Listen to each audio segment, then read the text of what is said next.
What's going on, guys? Snake Eyes here, bringing you some more Bloodborne news. And in this video I'm going to be talking about some of the new footage that shows off a brand new boss, Darkbeast Paarl. I'm going to cover some things that I noticed about the boss and also a few things that I caught here and there.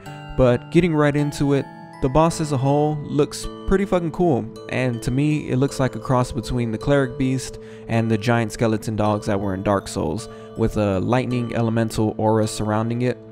Something that I'm kind of worried about is the fact that most of the bosses shown so far all have some sort of gimmicky crit spot that makes the boss fall over, which basically allows players to get a few free hits in. I just hope that that whole thing is exclusive to those few bosses, cause if all of them have a crit spot, then these bosses are not going to be as difficult as we might think.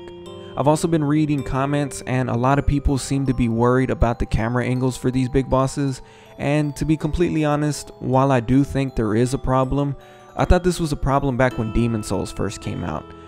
Basically what I'm trying to say is that this has always kind of been a thing with these huge bosses, at least for me.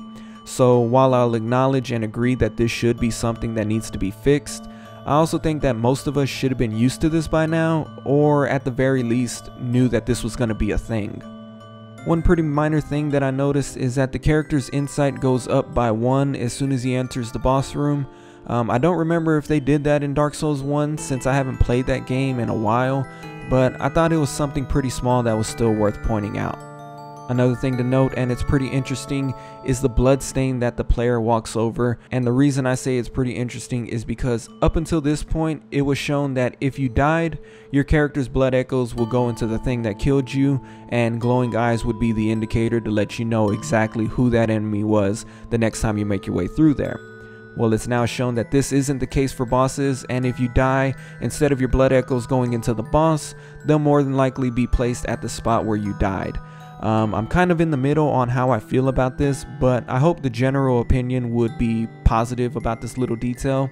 But that's pretty much going to wrap up this video, so leave a like if you enjoyed, subscribe if you haven't already. If you caught something in that trailer that I might have missed, feel free to leave a comment down below.